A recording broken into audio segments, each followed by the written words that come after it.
Radhe Radhe everyone, সুপ্রভাত, good morning. কেমন আছো তোমরা সবাই? আশা করি যে যেখান থেকেই দেখছো রাধারানীর অশেষ কৃপায় বেশ ভালো আছো আর অনেকটাই সুস্থ আছো। আমি পিঙ্কি, আসাম থেকে আবারও চলে আসলাম তোমাদের মাঝে নতুন আরও একটি ব্লগ ভিডিও নিয়ে। আশা করি আজকের ব্লগটিও তোমাদের কাছে অবশ্যই ভালো লাগবে। আর যদি ভালো লেগে থাকে তাহলে অবশ্যই একটা লাইক আর একটা কমেন্ট করতে ভুলো না যেন। আর যদি একটু বেশি ভালো লেগে থাকে তাহলে আমার এই ছোট্ট পরিবারের তোমরাও একজন সদস্য হয়ে যেও। তো দেখো না, আজকে কিন্তু আমি সকাল সকাল বেরিয়ে পড়লাম একটু গোবর টুকাটুকি করতে। ওই যে ঘর দুয়ারটা না একটু লেপা মুছা করতে হবে গো। কিন্তু জানো তো, খেতে গিয়ে যদি একটু ভালো মতো গোবর পাই, অথচ ক্ষেতের মধ্যে গরুর অভাব নেই। ক্ষেত ঘুরে নিলাম গো, একটুও পেলাম না গোবর, মানে অল্প কিছু আর কি। সেটা দিয়ে পুরো ঘর আর কি লেপতে পারবো না। দেখা যাক ওখানে কি করি। সারাটা ক্ষেত ঘোরা হয়ে গেছে আর ঘর থেকে অনেক দূরে এসে পড়েছি, তারপরেও দেখলাম নাই, গোবর একদমই নেই বললেই চলে আর কি।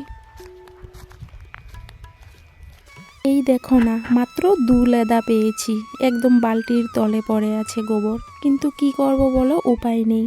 ঘরগুলো এমন একটা ফাটা দিয়েছে চারদিক দিয়ে, মানে এগুলো যদি এখন না লেপি না তাহলে অনেকটাই কষ্ট হয়ে যাবে। তো যতটুকখানি গোবর পেয়েছি ততটুকখানি দিয়ে যতটুক জায়গা পারবো আর কি ততটুক জায়গা করে নেব। তো এই যে ঘরে এসে পড়লাম, এসে প্রথমত আমি কিন্তু গোবর আর মাটিটা মিক্সড করে নিয়েছি, মিক্সড করে কলের পাড়ে রেখেছি। আর এই যে দেখো ঘরগুলো কেমন ফাটা দিয়েছে, যেহেতু এখানে মাটি গোবর দিয়ে এই মাত্র 2 দিন হয়েছে লেপা হয়েছে, তো এগুলো একটু শুকিয়ে গেছে। তো এখন যদি একটু না লেপি তাহলে মাটির টুকরোগুলো আলগস্ত উঠে পড়বে, যেহেতু এখন শুকনা দিন পট করে শুকিয়ে যায় আর কি। আজকে যতটুকখানি গোবর পেয়েছি ততটুকু তো পুরা ঘর লেপা মুছা করতে পারবো না, খালি যেই জায়গাগুলো ফাটা দিয়েছে সেই জায়গাগুলোই লেপে নেব আর কি। একদিনে লেপে নিলে ভালো হতো, কিন্তু কিছু করার উপায় নেই, যেহেতু গোবর একদমই নেই। দেখো আমরা কিন্তু বস্তি এলাকায় থাকি, তারপরও দেখতে পারলে তো কতটা গোবরের অভাব। এখন দেখো শুকনা দিন, ক্ষেতের মধ্যে এত গরু ভর্তি থাকে, তারপরও গোবর পাওয়া যায় না। কেননা একজনের পর একজন গিয়ে কিন্তু গোবর টুকাটুকি করতেই থাকে, কারণ আমাদের এখানে সবারই কাঁচা ঘর দুয়ার, তো তার জন্য। এই জায়গাটা হলো ড্রেসিং টেবিলের তলটা। এই জায়গাটা তো যেহেতু সেদিনকে নতুন মাটি গোবর দিয়ে লেপা মুছা করেছিলাম, এই জায়গাটাও কিন্তু পুরো ফেটে গিয়েছিল, মানে কার্পেটগুলো যেই জায়গাগুলোতেই ছিল সেই জায়গাগুলোই আর কি একটু অবস্থাটা খারাপ হয়ে আছে। আর যেহেতু মাটির ঘরের সৌন্দর্যটাই হলো লেপা মুছার উপর, লেপা মুছা করে টিপটপ করে রাখলে কিন্তু বেশ অনেকটাই ভালো লাগে দেখতে। এক সময় এই গোবরকেই অনেক পরিমাণ ঘৃণা করতাম জানো। আর এখন এমন একটা সময় এসেছে, এই মাটি গোবর দিয়ে লেপা মুছা করে কিন্তু আমি ঘর দুয়ার পরিপাটি করে রাখি। আর এই কাজটা করতেই কিন্তু এখন আমার ভীষণ পরিমাণ ভালো লাগে জানো। অপছন্দের কাজ তোমার কাছে যে কখন পছন্দের হয়ে যাবে তুমি কিন্তু নিজেও সেটা বুঝতে পারবে না। যেমন আমিও ভাবতে পারিনি যে কোনোদিন এই কাজটাকে আমি এত পরিমাণ ভালোবাসবো। এমনিতে তো সংসারের প্রত্যেকটা কাজই আমি করতে ভীষণ পরিমাণ ভালোবাসি, তবে এই লেপা মোছার কাজটা কিন্তু আমার কাছে একটু আলাদা হয়ে গেছে এখন। দেখো আমি কিন্তু ঘরটা পুরো লেপা মোছা করিনি, ওই যে যেইগুলো জায়গায় ফেটে গিয়েছিল সেই জায়গাগুলোই করেছি, যেহেতু আজকে গোবর একদমই নেই তার জন্য আর কি। তো আমি সুন্দর করে লেপা মোছা কমপ্লিট করে আজকে একদম মাথা টাথা ধুয়ে স্নান করেছি জানো তো। মাথাটা অনেকটাই নোংরা হয়ে গিয়েছিল, ওই যে আজকে রৌদ্রটাও বেশ ভালোই দিয়েছে, তাই ভাবলাম না হয় আজকে মাথাটা ধুয়েই নিই, কারণ ঠান্ডা লাগলে তো আমার আবার প্রবলেম হয়ে যাবে, তোমরা তো জানোই। আর আজকে সকালবেলা ঘুম থেকে উঠেই আমি ওই যে ঘরের বস্তাগুলো যে ছিল না, সে কয়েকটা বস্তাও ধুয়ে দিয়েছিলাম।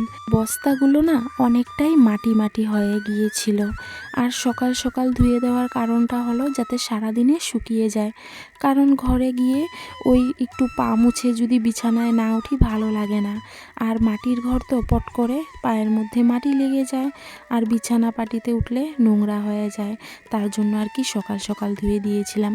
তো এখন একটু উল্টিয়ে দিলাম আর কি, এক সাইড শুকিয়ে গেছে, এখন এই সাইডটাও হয়তো সারাদিনে শুকিয়ে যাবে। সময় কিন্তু খুব বেশি একটা না জানো, এখন মাত্র 12টা বাজে। আমার কিন্তু ঘরের সমস্ত কাজ কমপ্লিট হয়ে গেছে, রান্না বাড়াও নেই, যেহেতু সকালবেলায় করে নিয়েছি আমি ঘুম থেকে ওঠার পরেই। কাজ তো নেই বললেও চলে না, দেখা যায় একটার পর একটা কাজ কিন্তু লেগেই থাকে। তো এদিকে এই তো সোফার কাভারগুলো যে ধোয়া হয়েছিল না, সেগুলো এখনও পর্যন্ত পাতানো হয়নি। তো মাঝে একটা দিন চলে গেল, সেগুলো আর পাতাইনি। ভাবলাম যে 2-3টা দিন এইভাবে খোলামেলা থাক সোফাগুলো, একটু হাওয়া বাতাস লাগবে আর কি। কিন্তু দেখা গেল এইভাবে রাখতে গেলে পুরোটা সোফাই কিন্তু ওই মাটিতে সাদা হয়ে যাবে। তাই আর দেরি করলাম না, এই তো পাতিয়ে নিচ্ছি। এক এক সময় ভাবি বা অনেকেই আমাকে বলে জানো তো, যে সোফাগুলোকে পুরো বিছনার চাদর দিয়ে ঢেকে দাও, তাহলে এতটা নোংরা হবে না। আর বিছানার চাদর দিয়ে কেন ঢাকি না জানো, বিছানার চাদর দিয়ে যদি পুরো ঢেকে দেই না, এখনও যদিও বা ইঁদুরে কিছু নষ্ট করে, তখন তো পুরো ঢেকে যাবে, তখন দেখা যাবে জায়গায় জায়গায় ইঁদুরে নষ্ট করে দেবে। একবার ঢেকেছিলাম, তারপর দেখলাম 2-3 জায়গায় ফুটো করে দিয়েছে। ওই তারপর থেকে আর বিছানার চাদর দিয়ে আমি সোফাগুলো ঢাকি না। এমনিতে দেখা যায় বিছানার চাদর দিয়ে যদি পুরো ঢেকে রাখি, তাহলে হয়তো এতটা নোংরা হতো না। কিন্তু ওই যে একদিক যদি সুন্দর করে গুছিয়ে রাখতে চাই, আরেক দিক দিয়ে নষ্ট হয়ে যাবে। তো কি করব বলো, তার জন্যই এই কাভার দিয়েই আমাকে একটু খোলামেলা করে রাখতে হয় আর কি। আমি কিন্তু আমার ঘর দুয়ার যেইভাবেই রাখি না কেন, তোমরা বেশ কয়েকটা বোন এত ভালোবাসো আর এত সুন্দর সুন্দর কমেন্ট করো যে দিদি ভাই তোমার কাজগুলো দেখতে এত পরিমাণ ভালো লাগে, তুমি এত সুন্দর করে গুছিয়ে কাজ করো, তোমার কাজগুলো দেখলে শুধু দেখতে ইচ্ছে করে। আর পূজা পাল বোনে তো সব সময় কমেন্ট করে যে দিদি ভাই তোমার থেকে দেখে দেখে আমি অনেক গুছিয়ে কাজ করা শিখে গেছি জানো, তার জন্য তোমার ব্লগ দেখতে আমার খুব ভালো লাগে, তুমি এত সুন্দর করে গুছিয়ে কাজ করো। মানে আমার না এই কমেন্টগুলো পড়তে এত পরিমাণ ভালো লাগে। অথচ দেখো তোমরাও হয়তো সবাই নিজের ঘরদুয়ার এইভাবেই পরিপাটি রাখো, কিন্তু বলে না নিজের কাছে নিজের কোনো কিছুই ভালো লাগে না, ওই আরেকজনেরটাই ভালো লাগে। তো তোমাদের কাছেও হয়তো নিজের কাজগুলো ভালো লাগে না, কিন্তু আমার কাজটাকে তোমরা অনেক পরিমাণ ভালোবাসা দাও, আর সেটাতে যে আমার কতটা ভালো লাগে কি বলবো। আর তার মধ্যে একটা কমন কমেন্ট সেটা তো থাকবেই, যে দিদিভাই তুমি এত মিষ্টি করে কথা বলো, এত সুন্দর তোমার আওয়াজ, তুমি এত সুন্দর করে কথা বলো। এই কমেন্টটা কিন্তু আমার প্রত্যেকটা ব্লগে থাকবেই থাকবে। বিশেষ করে কয়েকটা বোন আছে আমার, তারা সব সময় এই কথাটা আমাকে বলে। তো কি জানি কেন তোমাদের কাছে আমার আওয়াজটা এত ভালো লাগে, এত মিষ্টি লাগে, বলতে পারি না। তবে তোমরাও নিশ্চয়ই নিজেরাও এত ভালো, তার জন্য আমাকে তোমরা এতটা ভালোবাসো। তো আমি ইউটিউব থেকে কিছু পাই আর না পাই, কিন্তু তোমাদের ভালোবাসা অনেক পরিমাণে পাচ্ছি, আর এই ভালোবাসাটা সব সময় রেখো গো, তোমাদের কাছে এইটাই দাবি আমার। তো এইদিকে সামনের রুমটা তো গুছিয়ে নিলাম, সোফার কাভার টাভার সুন্দর করে লাগিয়ে নিলাম, তারপর ওই যে কাপড়গুলো এলোমেলো হয়েছিল সব কয়টাই গুছিয়ে রেখে দিলাম। আর এখন চলে আসলাম আবারও এই রুমে।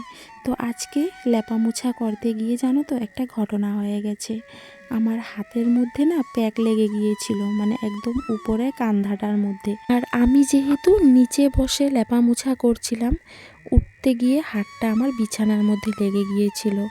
আর ওই যে বিছানার চাদরটা যেহেতু সাদা কালারের, অনেকটা জায়গাতেই প্যাকটা ভরে গিয়েছিল। তো সঙ্গে সঙ্গে আমি কি করলাম, বিছানার চাদরটা চেঞ্জ করে নিলাম। এমনিতেও অনেকটাই নোংরা হয়ে গিয়েছিল, তো ভাবলাম না হয় একটু চেঞ্জ করেই নিই। তো ওই যে স্নান করার আগে আর কি আমি চেঞ্জ করে নিয়েছি, আর এখন এসে এই তো আরেকটা বিছানার বেডশিট আর কি পাতিয়ে নিচ্ছি।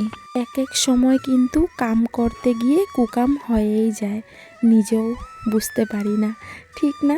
মানে একটু খাটনিটা বেশি হয়ে পড়লো। তবে বিছানা বেডশিটটা আজকে আর ধুইনি, এটা আরেক দিন না হয় ধুয়ে নেব। তো এই তো বিছানাটা সুন্দর করে কিন্তু আমি টিপটপ করে নিলাম। তো তো আজকের ব্লগটা কিন্তু অনেকটাই বড় হয়ে গেছে, আর বেশি বড় করব না। তো কারা কারা আছো এখনও পর্যন্ত আমার এই ব্লগটা দেখছো, তোমরা কিন্তু অবশ্যই তোমাদের নামটা একটু মেনশন করে যেও। আর তোমরা যারাই দেখো না কেন আমার এই ভিডিওটা, একটা লাইক করে দিও তো, কারণ তোমাদের লাইকটা জানো তো আমাকে আরও নতুন নতুন বন্ধুদের কাছে পৌঁছাতে আর কি সাহায্য করে। তো আজকের এই ভিডিওটা কিন্তু এই পর্যন্তই থাকবে। তো আজকের এই ভিডিওটা তোমাদের কাছে কেমন লেগেছে আমি কিন্তু কমেন্টের অপেক্ষায় থাকবো। তো তোমাদের সবাইকে রাধে রাধে, টাটা। তোমরা সবাই সুস্থ থেকো, ভালো থেকো।